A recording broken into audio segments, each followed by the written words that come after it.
I must say I've been remarkably pleased about the number of people that recognise the Haringey Borough scarf. Well, I don't know if that's because only people from Haringey are here or what's going on.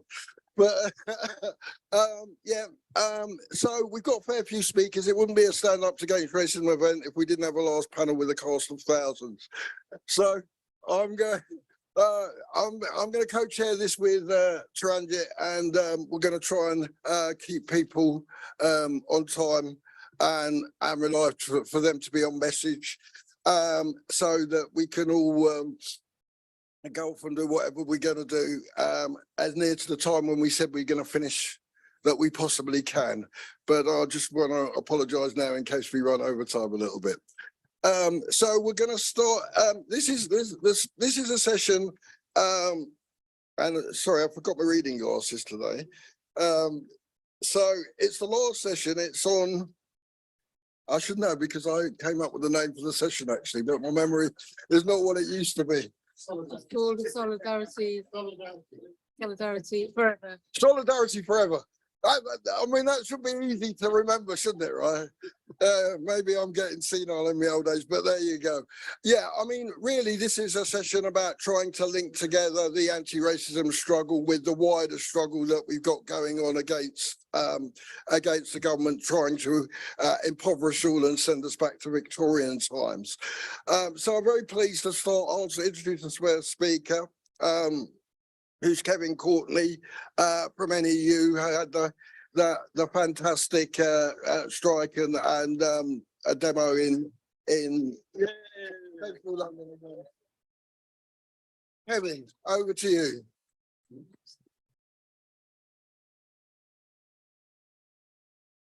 Well, thanks very much, and thanks for the invitation to stand up to racism to be here. I'm going to talk about how you build anti-racist workplaces, and I'm going to say that there are two absolutely, in my view, crucial elements to building an anti-racist workplace, and they are building a union group and mobilizing the conscious anti-racists in that union group.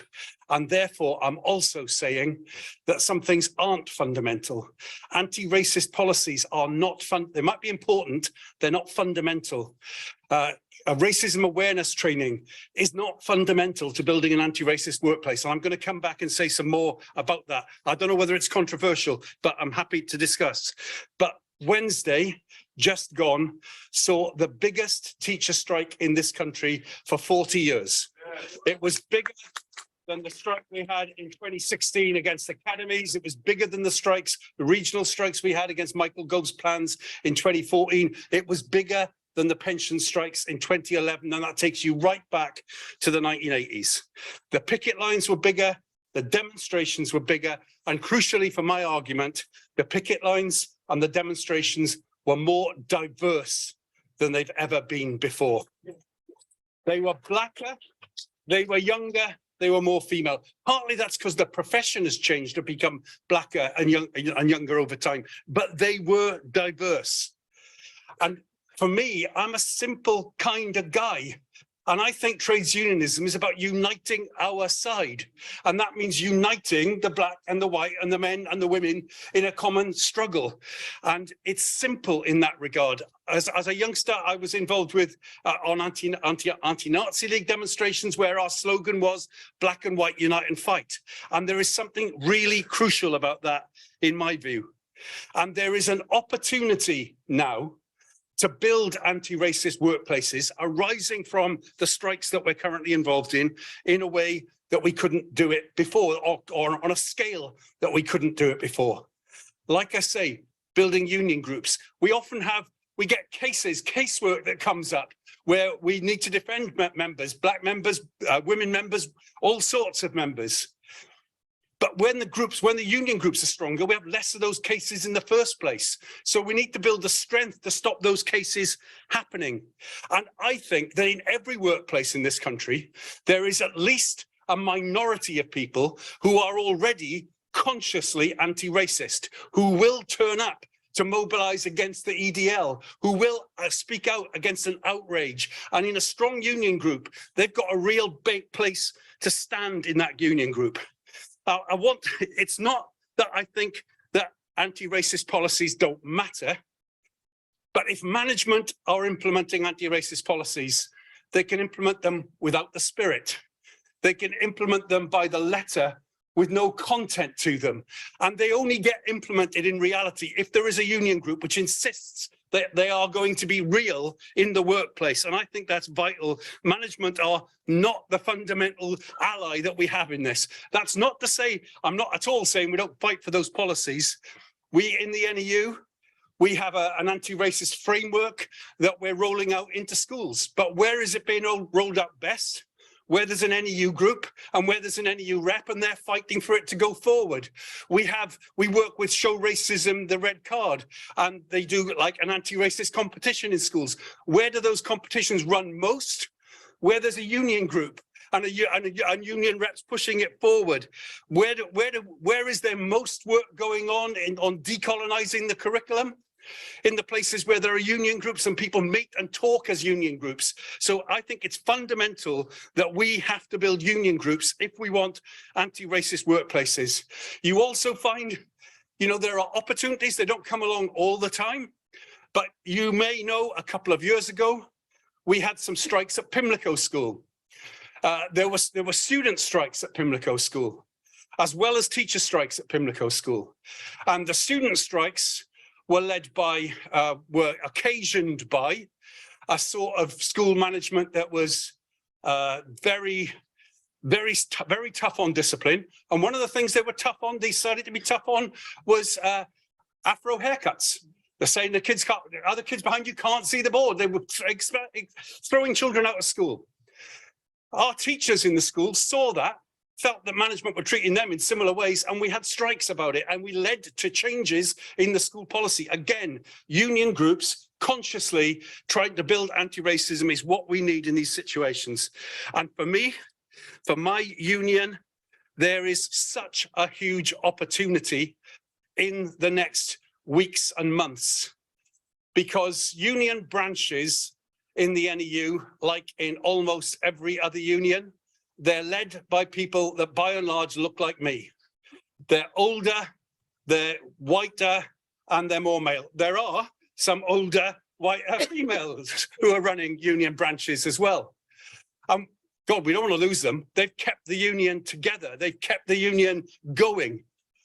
But somebody once said there are decades when nothing happens, and then there are weeks when decades happen. And in the last weeks, we have seen a decade's worth of activists come forward, a decade's worth of activists be on those picket lines and be on those demonstrations.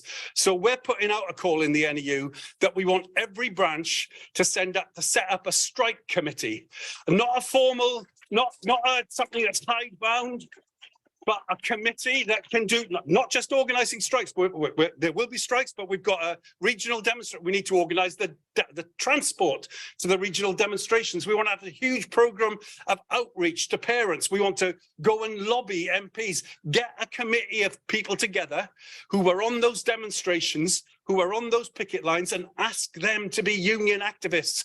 And with one bound, we can change the face of union activity and make it look more like the classrooms. And if we do that, then we've made a huge stride towards building anti-racism in our schools that can help all the children in our schools. There is and you cannot dissolve the link between trades union activity and anti-racism for teachers and support staff, and anti-racism for kids. There's a real opportunity that we have to take the very greatest benefit from the current situation. It's a huge opportunity for all of us. Thank you.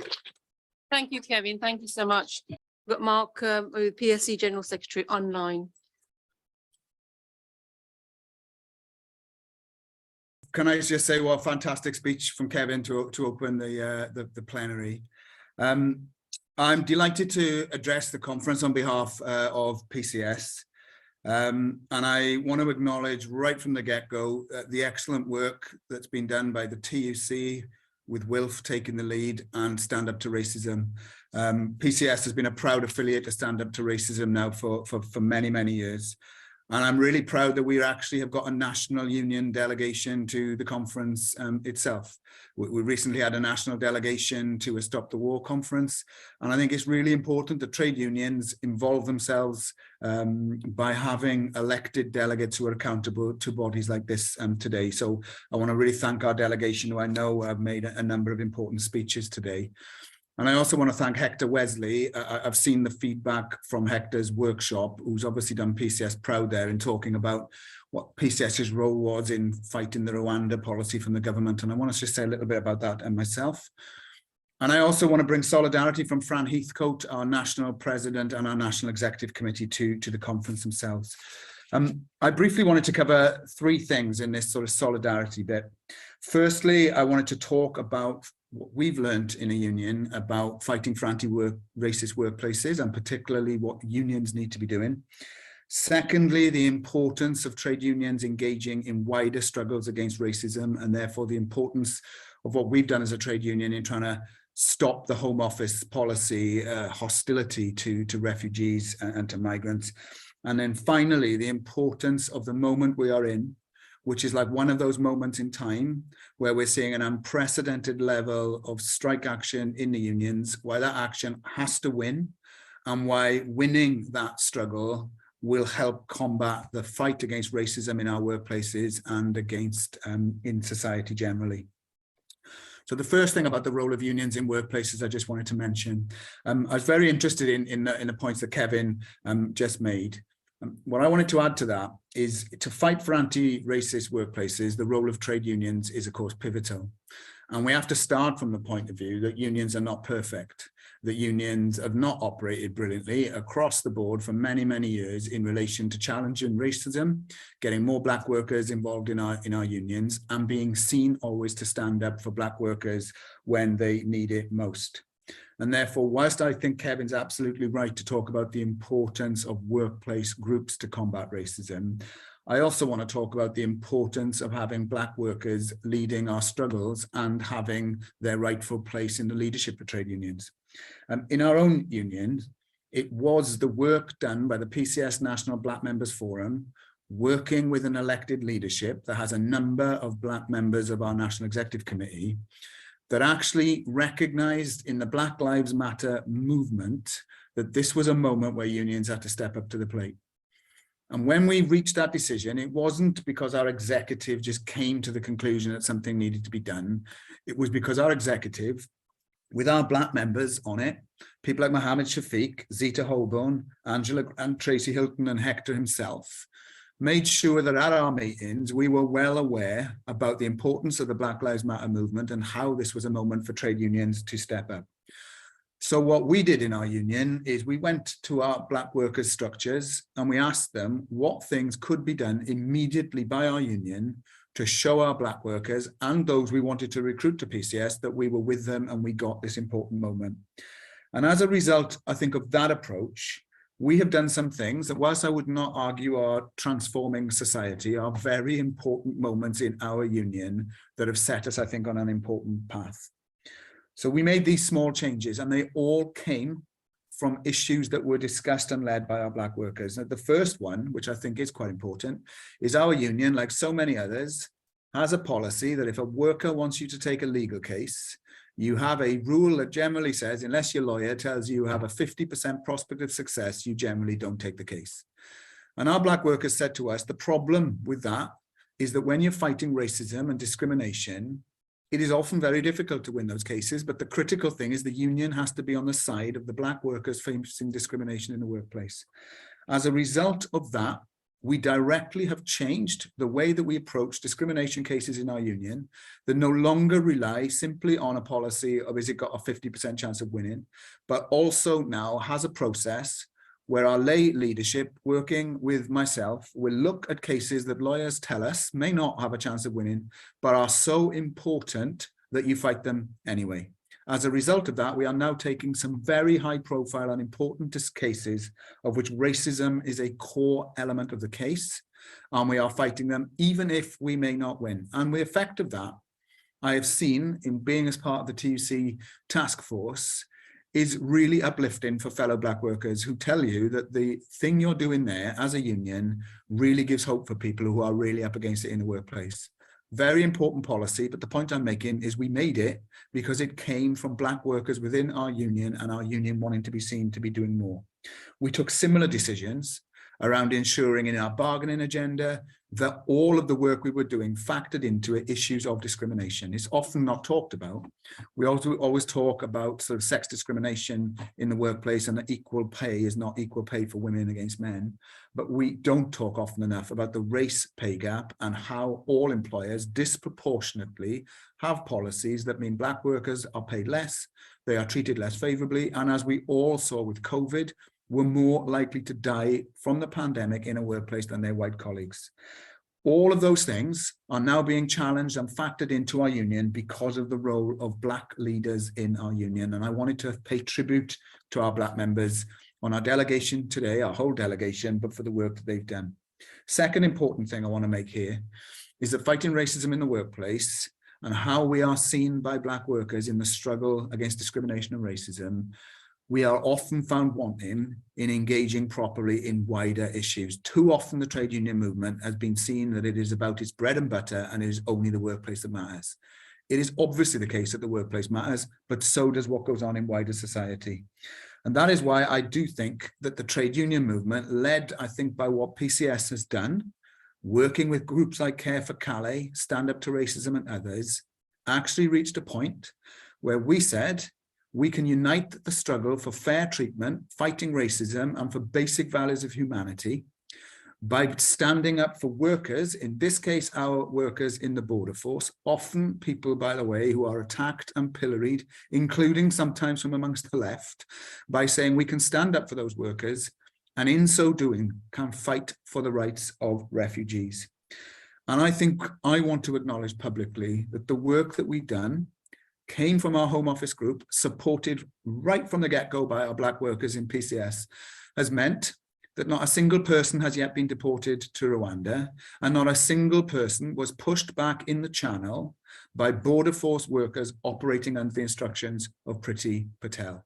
That happened because their union was prepared to stand with them, both industrially and fighting in the courts, at a huge risk of exposure, huge cost, and not without some criticism, including from the odd member in our own union who says, why are you spending my money stopping people illegally entering this country? And the moral of that for me is that sometimes you have to do the right thing. You have to take your members with you and you have to stand up for the directly affected workers.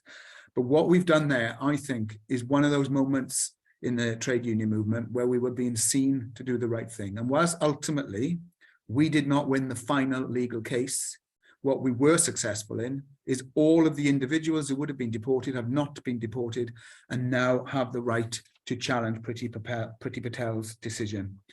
I also would say, I think as a direct effect of standing up to the horrendous policies in the Home Office, the picket line at the Home Office, Marsham Street on Wednesday was one of the biggest, most vibrant picket lines that we saw. It has not always been the case, but I think industrially now, having more PCS members in the Home Office than at any time in the history of the civil service is a direct result of being seen to stand up for those workers and stand up for broader policies, including fighting racism and for the right of migrants to come to this country. And that brings me to the very final point, which is how the moment we're in, I think if we get it right, can not just be harnessed to win stunning victories, but can also be a moment where more and more people, including black workers, women workers, LGBT workers, and young workers, as Kevin has said, see unions as a vehicle to not just fight for better pay, but to fight to root out discrimination in their workplaces. And therefore, Wednesday's strikes, following on the months of strikes that we have already seen in PCS, I think are a pivotal moment because they represent the biggest collective fight back in this country since 2011. Being followed this week now by strikes in the health service, possibly the fire service, and with the real potential of March, seeing even more unions and more workers coming together to go on strike, is a moment where we have to say is one we're going to win. And I just want to reflect on something that Kevin said that I saw with my own eyes. The vibrancy of the picket lines that PCS had last Wednesday were bigger, better, and more diverse than any picket lines I have seen in the 42 years that I have been part of the trade union that I am in. They were absolutely joyful. They were full of workers from underrepresented groups standing next to their white colleagues who were all in it together to fight for better pay, for equal pay, against discrimination in the workplace, against bullying bosses, and against this disgraceful Tory government. And our union not only delivered one of our most successful strikes, but I want to make this point, we also did not lose sight of some broader humanitarian issues. So we called out 100,000 members, but we exempted 2 groups of workers who asked to be exempted. One of those groups of workers was our members who sail on the cutters in the Channel, whose job it is to pull migrants out of the sea and protect their lives.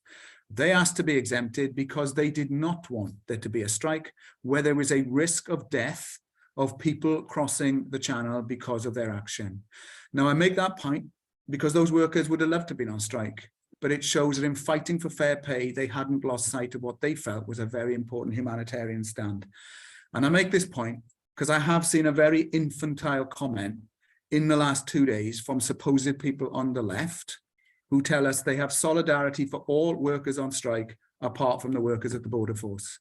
Well, not only is that misguided and particularly stupid, I think it misses the point that it is only through trade unionism and organising in areas that sometimes people are asked to do difficult jobs can we end up with not just people going on strike, with not just the Home Office being the biggest amount of union members in its history, but also having a union that because those workers are in PCS, we fought the government in the courts and we have stopped people being deported.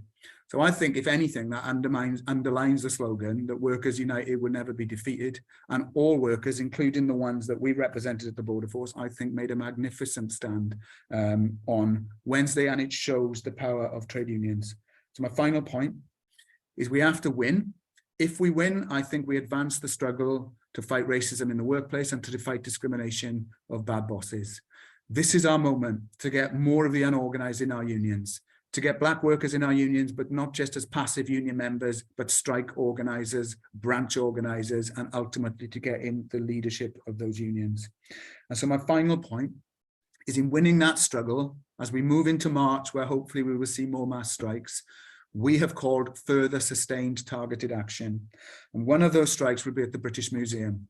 And on the 14th of February, the British Museum, in the strike we just had, was closed because of our action. That was one of our most diverse picket lines, with young black workers very prominent.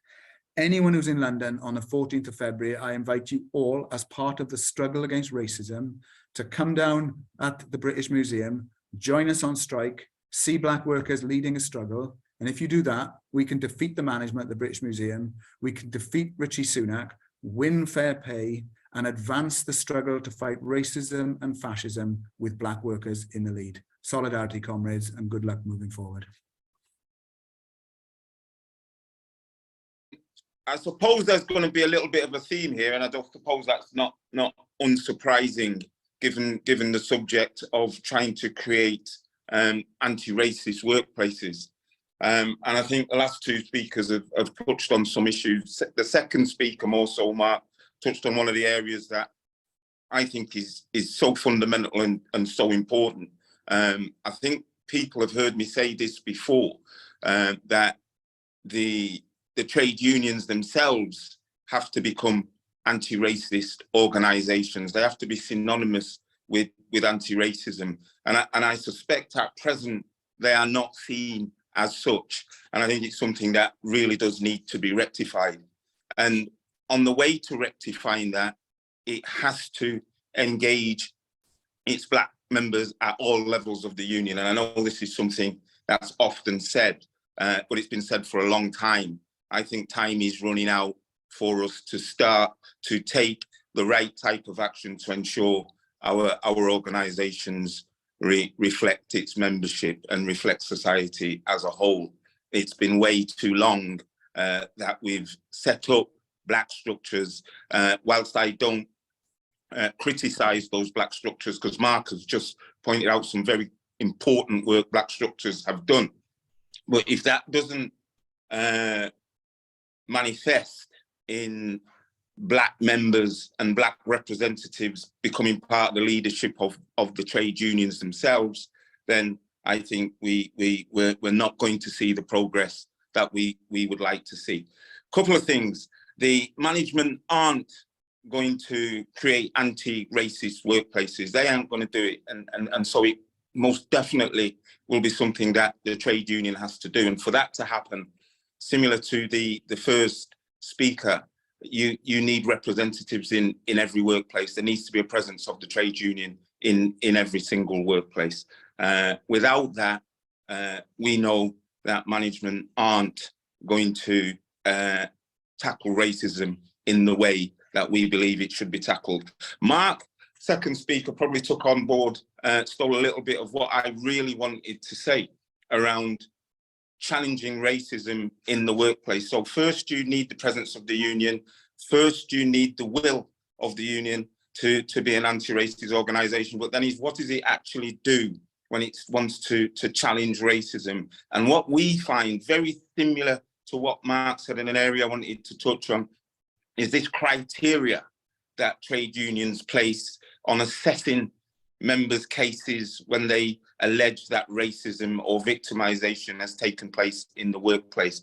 It is a criteria that whether these cases have 50% chances of success. Two issues with that. Quite often, race cases are very complex and need to be looked at through the lens of people who actually understand the minutiae and the subtleties of the debate.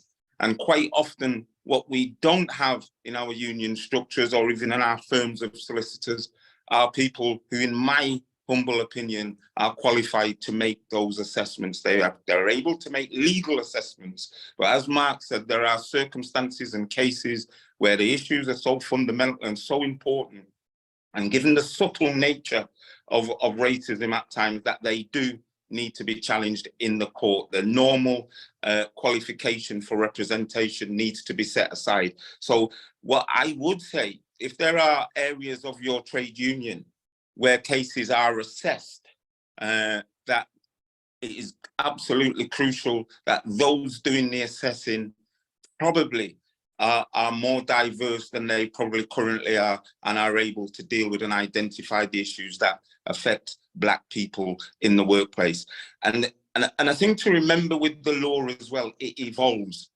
It evolves, and precedents and laws change on a daily. So unless the law is challenged, we all know legislation out there is limited. As the first speaker said, it is limited, but unless it is challenged, it will not evolve. So I think that's an absolutely crucial element for us to create in anti-racist workplaces and engaging the management, because I think the last thing they want is to be dragged through the courts. So we need to arm our Black members and employees in the workplace to be able to challenge and feel confident when they bring cases that they're going to be assessed by people who understand the issues, understand what they're saying, and are more likely than not to offer them representation.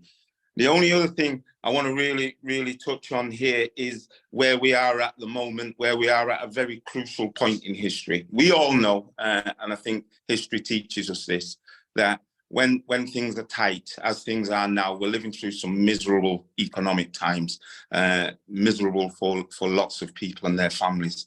And we know this is the ground within which the far right develop their ideas, develop their thoughts, the divide and rule, similar to how management played the game. I think we have got to seize upon where we are at this moment in time. Everybody knows it, it's palpable, it's in the air. The industrial action that's taking place up and down the country across a variety of industries. And it is palpable that people are beginning to understand that this isn't an issue about Black and white. This is an issue of class. This is an issue of people, the haves versus the have-nots. This is an issue that should unite people. The ground has never been more fertile for us to embed our principles, our ideas around people uniting and dealing with what we consider to be societal inequalities. So my plea is here, two things in closing. One, that when we arm our members in the workplace to challenge where they believe they have been victims of racism, arm them in a way that enables them to feel that the trade union is about them, that the trade union is an anti-racist organisation. And I think secondly, we need to make sure the message from where we are in society right now, where the struggles are, gets out loud and clear, that we'll never get an opportunity like this again to demonstrate that these issues are not about divisions, they're about so much more, they're about those things that they unite us in this struggle. So thank you very much for giving me the opportunity to speak. I don't want to take too much time. I think the two previous speakers were right on message, right on point. And so therefore, I wanted to just give my 2 pennies worth. Thank you very much. Okay, so now we have Amarjite Singh from Wales TUC. Amarjite. So, brothers and sisters, my name is Amarjite Singh, representing the Wales TUC, but I was a former CW representative and activist. And I think today's about the struggles and the solidarity that we can bring. And I think we have to go back to history in as much as, you know, this is nothing new to us, where we see discrimination and racism in our society. If you look at Mosley and the black shirts, if you look at the BNP, the Combat 18s of the past, the EDLs, to Tommy Robinsons, we've seen them all. And all their job is to divide society. How do we make sure that we bring society together, especially under we've had the pandemic that's divided communities. We've had the crisis, the economy crisis that we got today. And as Ian touched on, is how the far right will try to divide us. How do we have that struggle and that solidarity? And it is important, as Kevin and Mark said earlier on, it is about trade unionism. How do we bring trade unionism with the issue around black representation in the workplace? On the 18th of March, we will be demonstrating in Cardiff, in Glasgow, and in London. And this is our opportunity to make sure we get the message in our workplaces. This is not about black and white. This is about not dividing communities. This is about bringing communities under economic crisis so we can support each other. The TUC, I know we seen Mark, Paul Novak this morning say what the TUC and the Wales TUC and the affiliates are doing, and that's fantastic. And we got to continue with that. As Kevin and Mark says, workplace committees are very, very important for black representation and bring representation up the ladders. That is important. We have to change the makeup of our trade unions, because of otherwise black people will be left on the ground in the grassroots, and we will not have any sort of confidence that black people will be represented within their trade unions. So the message, and it's only a quite brief message, is how do we make that solidarity? And as we said, the 1st of February, we've seen picket lines up and down the country. We've seen black and white stand by side. How do we do that on the 18th? And we must make sure that we build for the 18th and beyond. And we make sure in the future, when we have picket lines, it's a black and white picket line. Thank you, comrades.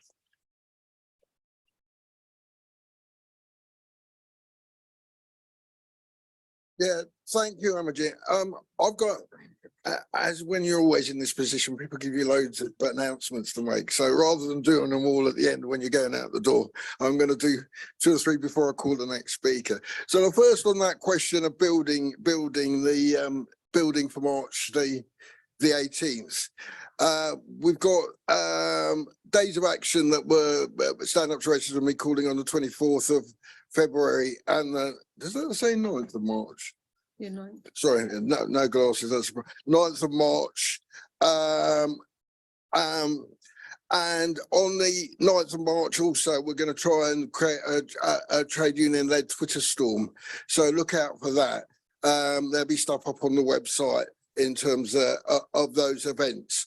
And that's all part of building up to part of the mobilising for the 18th of March. Also, I'm going to do a couple of other announcements. One is on the 1st of April. It's 25 years since the death of Christopher Older. I don't know if people remember the Christopher Older case where he was killed in the police station on CCTV, but still nobody's been held accountable for his death. So there will be events, commemoration events in Hull to commemorate his event called by Justice for Chris Older and Stand Up to Racism. So if you look out for those, that event, there'll be stuff on the Stand Up to Racism website in relation to that. And the third announcement I'm going to do is Stand Up to Racism are working with Barbados, this call for slavery justice. David Denny, who's an MP from Barbados, will be doing a tour during March, and there'll be meetings in Dorset, Bristol, Cardiff, Liverpool, Manchester and London. And the point of that tour is about actually challenging Richard Drax, because he's still got a plantation in Barbados, and the Barbados government are calling on him to turn that estate over to the community. A couple of years ago, we done a demonstration, and Francis O'Grady spoke outside the Drax estate making that call, and we want to support the people of Barbados in really trying to turn that demand into a reality. So look out for information on that. I'm going to move on to the next speaker now, and it's a great pleasure to call on Mick Whelan from ASLEF.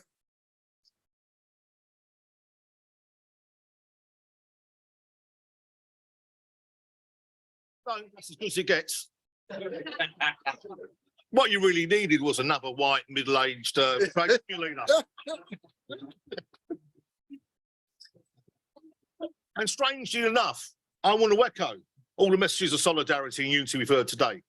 And we had the summer of discontent, where unions were going out individually, fighting for their members, fighting against this oppressive government that we have at this moment in time.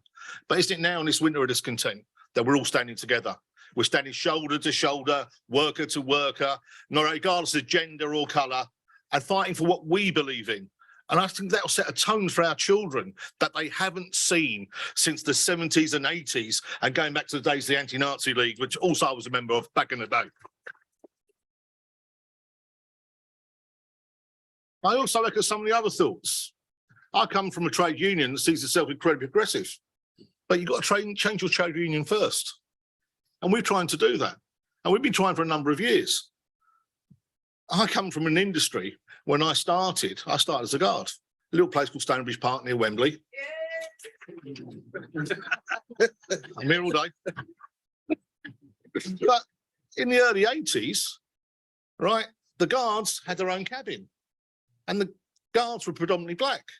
And they said to me, Mick, you don't have to go over there. I said, I want to go over there. They're my friends, they're my workmates, but I'll come over here and see you lot as well. It's not a problem for me. And that's how it should be. But it taught me a lot about my industry at the moment in time. And we try many techniques. Our biggest problem is we are an industry that doesn't get churn. Our ability to change our face of our trade union, right? When you get good reps, they tend to be there forever. If you're in other industries where people have a big throughput of people like in retail or hospitality, I think you can generate more reps over a period of time. If we get a good rep, sometimes they can be there for 40 years. I've been here 38 and I'm not running away yet. But that's the point. How do you encourage people? How do you change the face of it? But also then, how do you change the people in your trade union? And we've tried various techniques, and they've worked to different degrees. The first one is we put a postcard out saying, we want less people to look like me. And why would anyone want to look like me? But the backlash internally was quite significant. We won't hide from it. You know, we have a lot of white middle-aged train drivers that thought we were putting them down. We weren't. What we were saying is, how can we only have an industry where we've got 6% BAME? Because the industry that I work in, right, over 80% of the people that work in the industry in the booking offices, on the platforms, as guards and elsewhere, come from our communities. And surely we should reflect the communities that we work in. Unless we say that to ourselves and have that challenge, how are we going to do it? And it made people think. And the next initiative came strangely enough from our Women's Committee. It was a Mind the Gag campaign. And I was going around the country, people coming to me and saying, well, I can't tell jokes anymore. I said, well, what did you say before that you can't say now? And if you're not saying it now, you must know it's bloody offensive in the first place.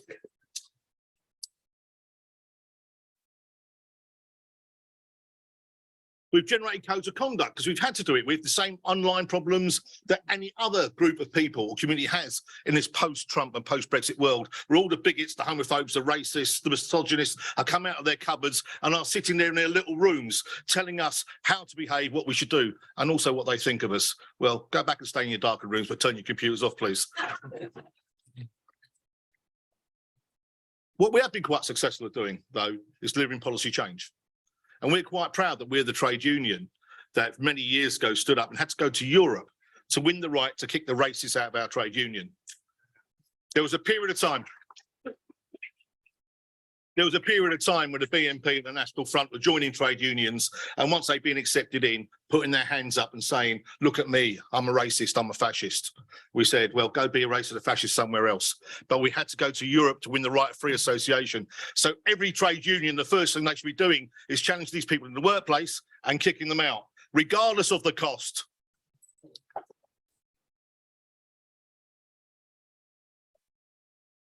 But we also seen a change. And probably nothing to do with me at all, but the change face of the people of my NEC and the people I work with, that most of our policy now comes from our BAME groups, comes from our women's groups, whatever at our conference. We turn our conference over every year to the membership.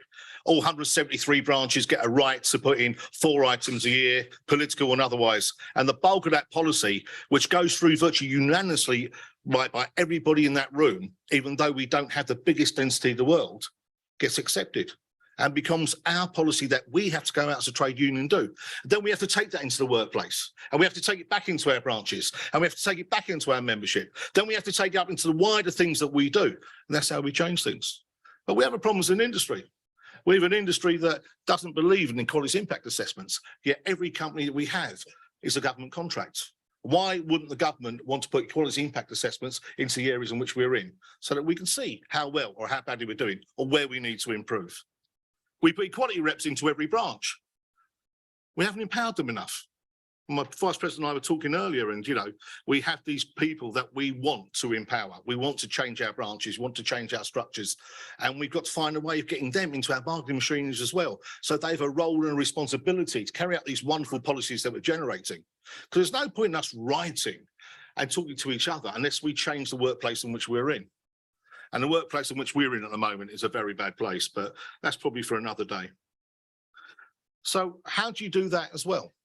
You then have to look at yourself as an organisation. So every couple of years, I get the IER in independently to look at us. How many young people do you have? How many BAME people do you have? What are your structures? How many women do you have? How many LGBT plus? What do you do for disabled people? Where are your policies going forward? And then when we get that, and it makes us look incredibly bad, we don't shy away, we don't hide. We hit every employer in the country with that report, because we've got 96% density of membership, and we say we get our membership from you. This is your problem. We will work with you to change it. So colleagues, but also then, we don't forget that we're a political pressure group. We don't forget that we're a social pressure group. And it doesn't matter whether you're affiliated to the Labour Party or not affiliated to the Labour Party. Everything you should be seeking to do in your communities should also work. But there is a mindset in trade unions that we're just there for wages. We're just there for wages and conditions in terms of employment. Surely, if we don't turn our economic policies into those social inequality policies and look at the impact of what we're doing and not doing for the people when we're doing wages and terms and conditions, we're letting our membership down too.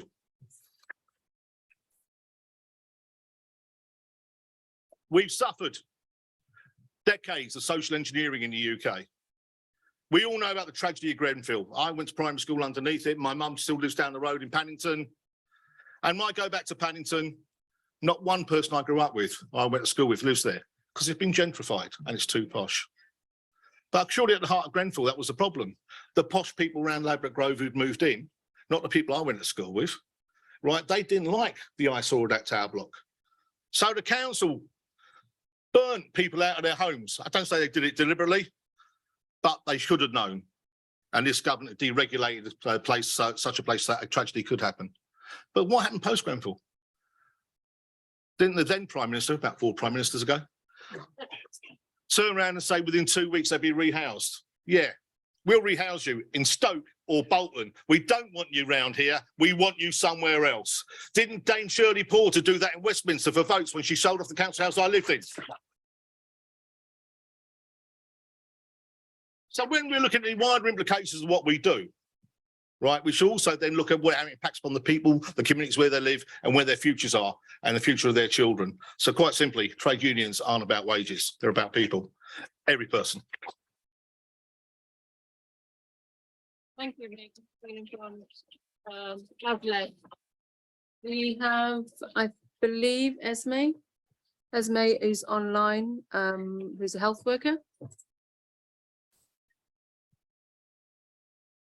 Thank you. Can you hear me at the conference? Yes, we can hear you, Esme. Yeah. Thank you. Thank you. So I wanted just to speak briefly about structural and institutional racism in our NHS, because I think it is appalling that in the UK, if you are a Black woman, you are 4 times more likely to die in childbirth than a white woman. That we see unequal health outcomes for Black and Asian people. If you look in mental health, if you look in pain control, we can look at any area of medicine and we know that racism exists. We also have a hostile environment that targets migrants, that creates racial profiling, that destroys the very principles of free care on which the NHS was supposed to be built, and that deters people from seeking care. I work myself as a paramedic, and I have been to women who are actively in labour, who have had no antenatal care because they are migrants and they are frightened and they've had no health care of any sort whatsoever before going into labour, a very dangerous situation. But we know it's not just people who use healthcare services, we know this exists in the workforce as well. We saw in the first wave of COVID that 63% of health workers who died of COVID were from Black and Asian heritage, and 95% of our doctors. And these are unavoidable deaths that we should never forget, and we should never forgive this Tory government for what it did to us. But we also know that Black and Asian workers in the health service, like everywhere else, are concentrated in lower pay, in lower grades, more likely to be privatised or casualised workers, are more likely to be disciplined, are more likely to be bullied and harassed at work, are more likely to suffer from mental health problems, and are more likely to be dismissed from those jobs. So the cost of living crisis that is impacting on all working class people is disproportionately affecting Black and Asian people. And not only that, we also know when there is a cost of living crisis, what do the politicians do? They turn to scapegoating. So we now have an economic crisis and scapegoating against refugees, with the disgusting way in which politicians talk about refugees and people seeking safety in Britain. And we should remember these things are led by a bunch of Asian and Black Tory politicians. And I think we need to remember that, because we need to understand the question of class if we're going to be effective in our fight against racism as trade unionists. And I want to really just talk about the strikes, because the most brilliant thing we've seen in recent weeks and months has been the collective power of our side, of our class taking to the streets and walking out of the workplaces. And I just remember the first day of the unprecedented nurses' strike, where I went with a group of colleagues from the ambulance service to show solidarity on the nurses' picket line, and standing there among Black, Asian, Filipino colleagues who just walked out of work, that feeling of elation that we will not just be victims in all of this, that we will not just put up with going to work and not being able to offer the services that we want to, of not having enough staff, of not having enough pay to pay our bills. And actually, we're not just fighting over pay. Health workers are fighting over our services and over the future of our services for everybody. And that includes the fight against racism. But we need to win, which means we need to escalate. We need to bring our strikes together. The government know that we have power. That is why they are trying to bring in these anti-union laws and the attacks on the right to protest, and we have to meet them with the power of our class. And finally, 2 things. We have to fight against racism, but the fight against racism can't just be our responsibility. It's not just the responsibility of Black and Asian and migrant workers. It's the responsibility of the whole trade union movement, not just as allies, but as genuine solidarity, because racism is an attack on the whole class. It divides us and it destroys solidarity. And solidarity has to be used to destroy racism. So it's the responsibility of everybody to step up. But my final point is this: we also need to link together our great movements against racism and our great movements in the trade unions. When Black Lives Matter hit the streets, it gave confidence to Black workers. In my experience, I saw a new generation of trade union reps step up, Black and Asian trade union reps. We've also seen that anti-racists can make a real difference in the workplace where they're organised as part of our trade unions. So it's really important that we take the message of anti-racism to our picket lines, to every strike meeting and to every strike rally, and that we speak up. But we also want our trade union movements, as well as fighting on every front and over the question of pay, to go take people on the demonstration on the 18th of March to build a link between our fantastic trade union movement and the movements against racism on the streets. Move on swiftly to the next speaker, which is Sabby Dhalu from Stand Up to Racism.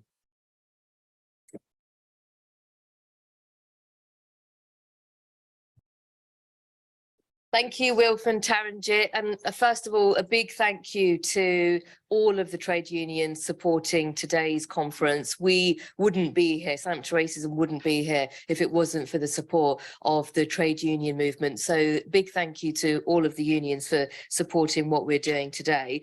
And also solidarity with all the unions taking strike action. It's been hugely inspirational, and your struggle is our struggle. And I've been very pleased to see the diversity of the picket lines and all the demonstrations, as Kevin mentioned on Wednesday. It was, fantastic to see such a diverse crowd that day. And I just want to echo a point that the lawyer for Belly Mujinga was a Black woman who you all know, I'm sure, was subjected to a racist attack and contracted COVID as a result of that back in March 2020 at the start of the pandemic. And her lawyer, Lawrence Davis, who is over here, I can see him in the crowd, give us a wave. Well, he mentioned some very interesting figures in the session earlier on institutional racism, because the cost of living crisis is disproportionately impacting BAME communities. And just to give you a sense of the scale of inequality, in order to close the equality pay gap, you would have to transfer £300 billion to BAME communities and £1,200 billion to women, just to give you a scale of how economically racism and sexism really impacts on women and BAME communities. And if you look at all indicators, so whether it's insecure employment, unemployment, and so on, it's all higher for BAME communities.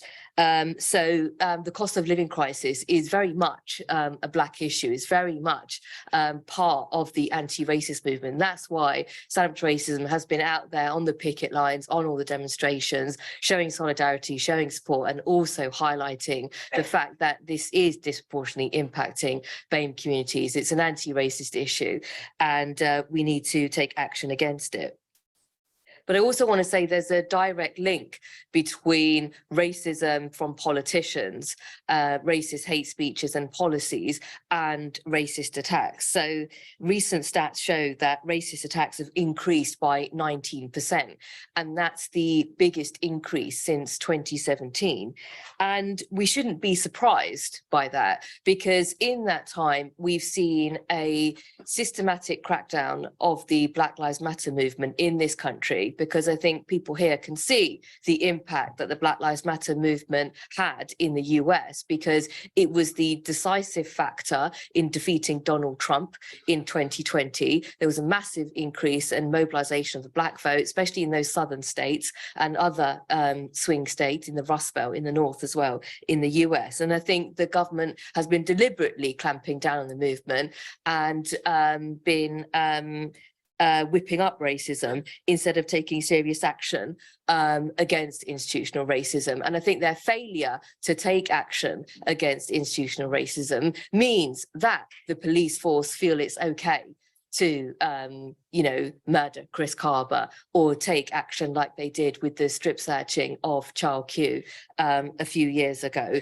because there's no pressure on the police to actually do anything different. There's no real pressure for change by this government. There's no commitment to take action seriously because they're busy doing the opposite. They're whipping up racism to scapegoat, to divide, and to distract and deflect attention from their failed economic policies, which are the cause of the cost of living crisis. I mean, you can tell by the amount of profit that Shell announced the other day. What was it, 68.1 billion pound profit they recorded in 2022. So it's obvious that the cost of living crisis is a political choice. There is, of course, there's money out there, but it's not being used to actually help the working class and to help the majority of people. So it's a political choice, and that's why the government is whipping up racism, because that's what they do want to implement, because they don't want to actually address the cost of living crisis. They don't want to help the 99%. So what they're doing, because that's creating massive hardship for people, is stirring up racism, scapegoating and dividing communities instead. We have to stand up and say no to that, and that's why we have to build the 18th of March, because it's crucial that we keep up the momentum for things like the UN Anti-Racism Day, International Day of Action. There will be demonstrations in London, Glasgow and Cardiff. And one of the reasons why I think it's important to keep up the momentum for that Day of Action is because next year is going to be a general election year. And you're more than likely going to see either a Labour government or a Labour-led coalition, you know, short of any major political crisis, which, you know, leads to, you know, a different outcome. I think it's highly likely you're going to see a Labour government or a Labour-led coalition. And what's going to happen when that government's elected? Like in previous years, you will see a massive rise in support for the far right. So in 1997, what did you see a few years later when the last Labour government was first elected? You saw a rise in support for the British National Party, and then a decade or so later, that led to a massive explosion of a, you know, street movement in the form of the English Defence League, which also, you know, built Tommy Robinson, and that led to further street movements, which all of us here have successfully defeated. We should remember that. But, you know, we're going to have a job on our hands when there's a Labour government, because 25% of people identify themselves as racist. And a lot of the Tory party membership is, you know, hard racist. I mean, who was the most popular candidate in the Tories before they actually it went to shortlisted to the two final two in the summer, Rishi Sunak and Liz Truss? Kemi Badenoch. Who supported her? Britain First. You know, so we've got this very dangerous movement of, you know, a very right-wing Conservative Party, openly racist, you know, probably more so than previous Conservative Party, you know, in recent years, and a massive rise in support for people like Farage, you know, and that sort of thing, plus, you know, hard sort of fascist movements, as well as QAnon and so on and so forth. I think there's the potential for a very big far-right movement to grow, and we can't wait for that movement to actually, you know, emerge. We have to prepare for that now. We have to build an anti-racist, anti-fascist movement, which requires, you know, taking on racist arguments, but also uniting with the trade union movement, all black communities, African, Caribbean, Asian, other minority ethnic communities, women, disabled people, lesbian and gay communities. We've got to prepare for that moment now. We have to unite against racism and fascism, and we have to challenge all manifestations of racism. So thank you all for not just turning out here today, but for all the work that you do in your communities, in your workplaces, in challenging racism. The work you do is inspiring, and we wouldn't be here if it wasn't for you today. We wouldn't have had the victories that we've had in recent years in defeating the far right, and so on. So thank you all for all you do, but we have to keep up momentum. We have got to build racism. We have to grow if we're to actually meet the challenge of what's to come. Thank you very much, and solidarity. Thank you, Sabby from Stand Up for Racism. We now have Paresh Patel online from United Regional Secretary. Thank you, colleagues. Sisters and brothers, I send solidarity, well, I bring solidarity, should I say, from Unite the Union and Unite the Union in the East Midlands region. It's fantastic to be here. It's great to see so many anti-racists and campaigners against racism here on a Saturday afternoon. Comrades, I'm standing here among you at a time that policies of hate and division rule this and other European countries. I'm standing here at a time that our basic right to withdraw our labour is being taken away from us. At a time when soaring cost of living is depriving workers of their basic needs. When prior to the pandemic, black workers were paid on average of 5.7% less than white workers, and that equates to nearly £1 less an hour. It's no wonder that black and Asian ethnic minority mothers reported that they were struggling to even feed their children. COVID-19 exacerbated the pre-existing inequalities, the result of decades of institutional racism. And that's why we have to continue to win decent pay rises for our members. We need to keep the pressure on the government to support people instead of pulling the rug out from under their feet and filling the pockets of their already wealthy mates. And that's why, colleagues, we need to fight against the vicious attacks on our rights, be it the right to protest, the right to strike, or even employment rights legislation. And comrades, I'm standing here at a time when various immigration legislation threatens the rights and lives of millions, many of them our members. At a time that the dispossessed, those who escape persecution, displacement, and hardship are banished to Rwanda, out of sight and out of mind, so they thought. They forget that we are a force to be reckoned with, that they cannot silence and banish us all too. If you ever wondered why fascists haven't come to power in Britain, then look at who's been in power for the last 13 years. There's your answer. But that doesn't mean fascists and racists are not a serious threat. They certainly are. And we will not stop our fight against their propaganda and poison. As you well know, in recent years, the far right has re-emerged in Britain and across Europe. Far-right political parties and groups are trying to gain a foothold in communities across the country by using people's unhappiness at the loss of services and affordable housing to try and divide our communities and set neighbour against neighbour. It's not surprising that we have seen disturbing increases in race hate crime. As trade unions, we have a unique opportunity to directly engage with our members and on a much deeper level through education with our activist base. In Unite, through our Unity Over Division campaign launched in 2019, we have built the capacity of activists to challenge the far-right narratives by equipping Unite officers and activists with counter-arguments to challenge them, including myths around immigration, migration, the welfare state, the NHS, education, and women's rights. The campaign aims to ensure that government's vicious austerity policies are exposed and that progressive solutions are argued in every workplace and community where our union organises. Unity Over Division Workplaces Charter, signed by a number of organisations across the East Midlands and beyond, means that employers pledge to implement a number of measures, including appointing an inclusion champion to lead on the Unity Over Division agenda, training all employees and providing information and materials to promote equality and harmony within the workplace. It's Unite belief that employers must go beyond their own workplace in tackling division. And so as part of the charter, they also need to pledge to stand with Unite to condemn local and national examples of hate crime and discrimination, and to work with other agencies to promote cohesion both inside and outside the workplace. This charter forms a solid basis to ensure that race equality remains at the heart of our industrial agenda and our work to stamp out racism.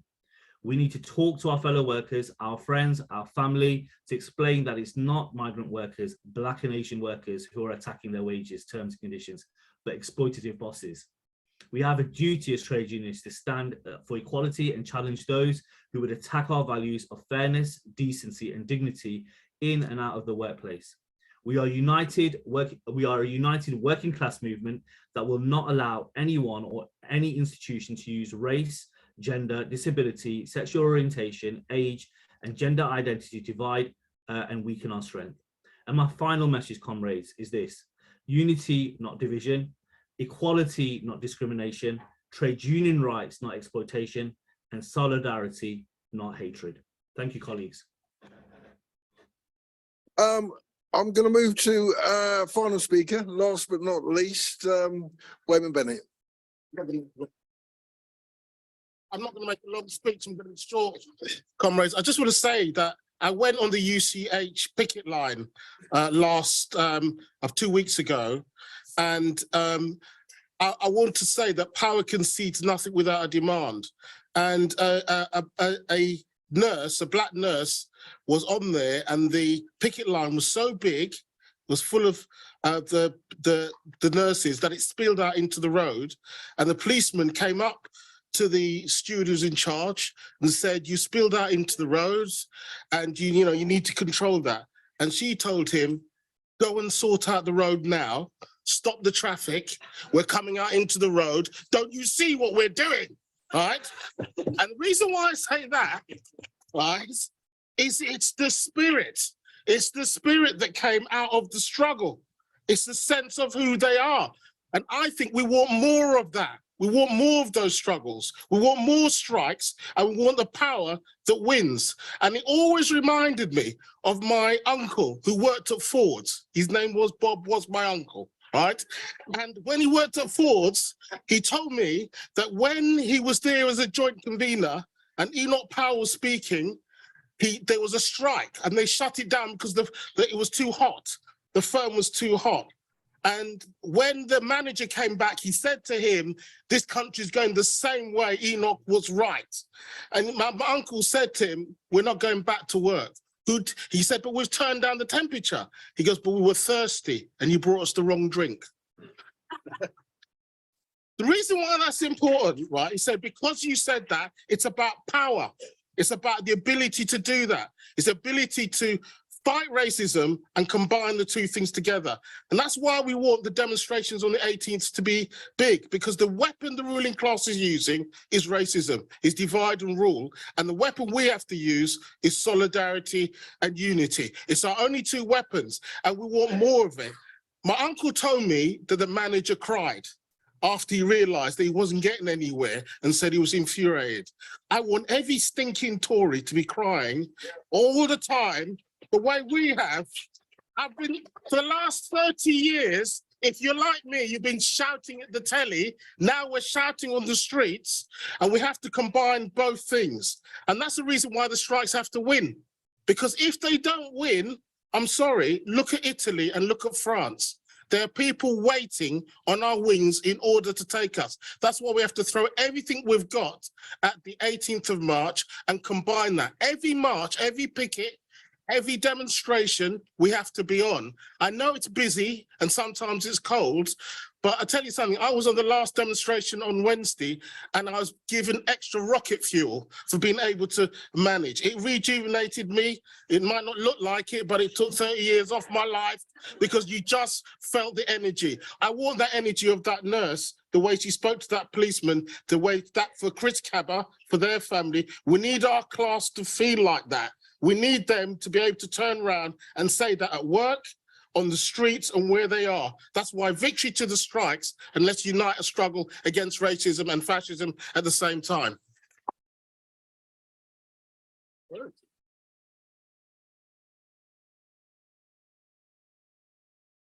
I'm impressed. That's very short for Weyman. I'm just going to make a few final announcements and then I'll let you all go. Firstly, just to say, Stand Up to Racism will be launching a campaign statement as part of the build-up for the 18th of March. And part of that will be to highlight some of the stuff that's going on in terms of the government reneging on Windrush recommendations, as minimal as they were, and calling for a public inquiry, because one of the things that didn't happen was that the politics of the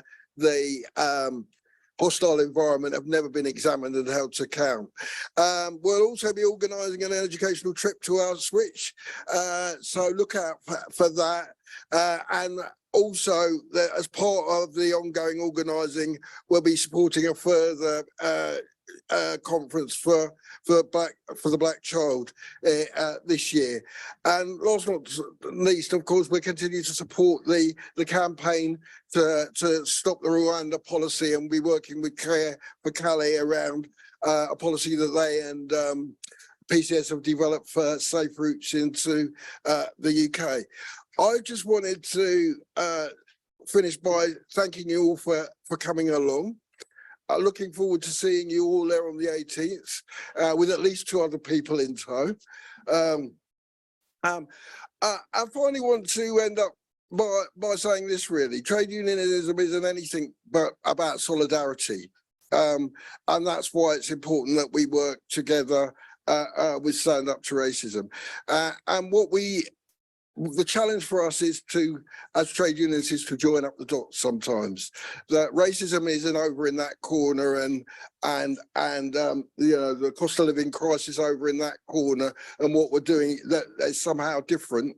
You know, so as somebody once said, you know, capitalism is a permanent cost of living crisis for working people, and our challenge is to give people hope. To build that solidarity, to give people that sense that actually they can change the world for better. Because as a movement, we can't be about just defending what we think we have, because what we have is too little. You know, as a generation, we're looking to a situation where the next generation are going to be worse off than us. And that, as a trade union movement, is something that we shouldn't be even contemplating.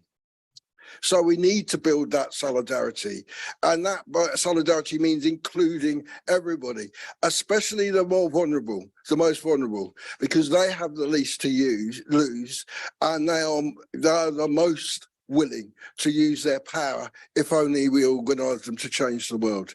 So our challenge is to get out there on the 18th of March, show that we're the people that want to change the world, and bring everybody with us. So thanks very much for coming today.